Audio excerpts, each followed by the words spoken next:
everybody, I'm Sarah and I'm a recorder player.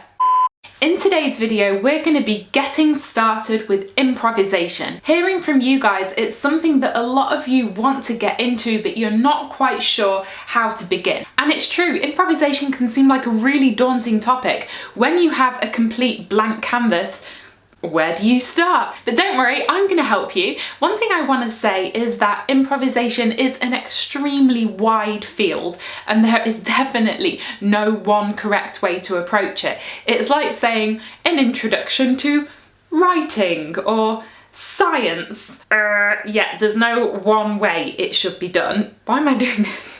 To give you a bit of background on how I approach improvisation, I mainly do free improv, so this can be improvising an entire concert from nothing, which is really fun. I also improvise in a few different styles, in folk music, medieval, Renaissance, baroque. Also in my band we'll improvise some solos. And I teach improvisation at a place called the Sound Lab in Amsterdam. Here we have something like 100 different instruments that have been built for us. And I do improvisation and composition workshops with groups, which is really fun. So I have seen from my experience that anybody, even with no musical training, can improvise and be really musical. So my approach to improvisation is very open-minded, it's pretty educational. Someone else might have a different philosophy about it, but that is fine. First of all, when starting with improvisation, it's important to familiarise yourself with your language. What style are you wanting to improvise in? Jazz, baroque, pop, folk, completely free, something else? Because this is going to inform a lot of things. The form of how you improvise, the structure, the musical material like your harmony or your rhythm. Eventually all that stuff is going to be really important to know.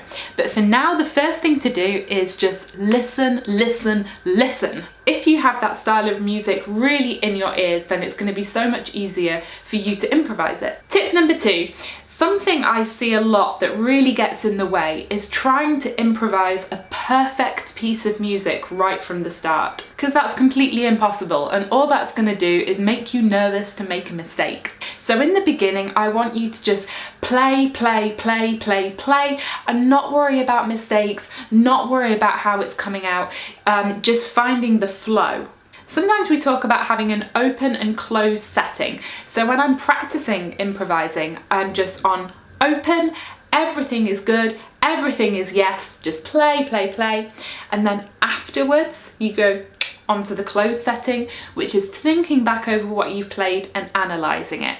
But don't try and analyse while you're playing, because that can seize you up. Of course, later on, when you practice at this, you can do both at the same time, but give yourself the time to get there. Okay, what do you play? There are so many musical parameters that you can play with. Melody and harmony and texture and tempo and so much choice can be paralysing, and if you try and do it all at once, then you might get in a bit of a knot. I find it really helpful in the beginning to give yourself some boundaries and make your parameters as small as possible. So it can help to be very specific. You're going to start off with an improvisation on one note, or only playing staccato, or you're only going to make 3 sounds. It gives you a starting point that's a lot easier to work with. And from here you can very slowly expand. So now you could use 2 different notes, or if you improvise 2 bars, let's do 4, or if you did it staccato, let's add in a long note, or you could go from fast to slow, or at this point you might be thinking, isn't improvisation just making something up from your heart? Why do you have to be so technical about it? Well, what we're doing now is spending a bit of time creating your toolbox, your artistic palette of different musical ideas that you can pick and choose from. From here, I like to work with cells. A cell is basically a small musical motif, a very simple idea that you can start with and transform into something bigger. For example, a cell could be 3 notes. I'm going to repeat this cell and I'm going to transform it in a few different ways.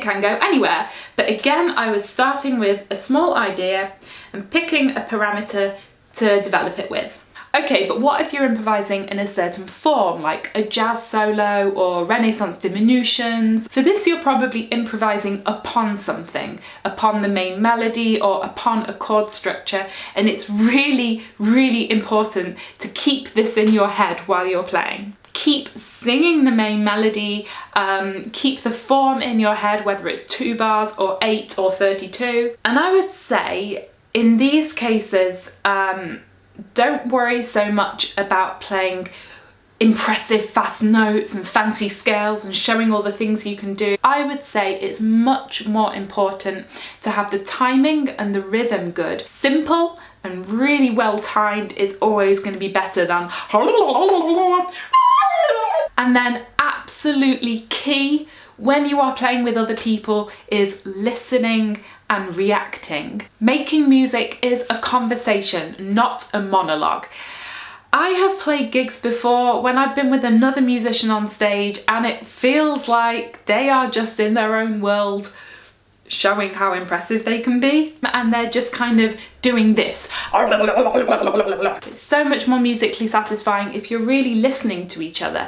Now, it can be frustrating if you have a great idea and then the other person goes off in a different direction. You can be like, hey, I wanted to do something, but use this. You can go with them, you could use it as a counterpoint, you could use it to have a bit of a battle with each other, but it's important to stay in that dialogue. Is this getting a bit abstract? All I'm trying to say is listen. So let's give you a few concrete exercises to get started. The first one I call long note choir, and it's a really nice one if you're in a little group. Basically, everyone just closes their eyes, breathes in their own time, and plays a long note. And this creates a chord. When you need to breathe in slowly and pick a new note.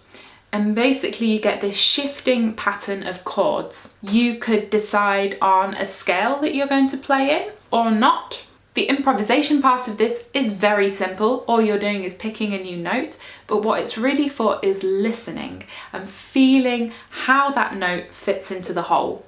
If you're on your own, you can do this too. You could search on YouTube for a drone. I'm gonna search for one and put a link in the description, and do the same thing with this. This next exercise is if you're in a group, and it's called 4 on the floor. I do this a lot in my workshops, and it's playing with these cells I talked about earlier. One person is gonna begin with a cell that they repeat, and it can be anything. Let's go with my person number 2 listens and joins in with their own cell. Person number 3, something different. And person number 4.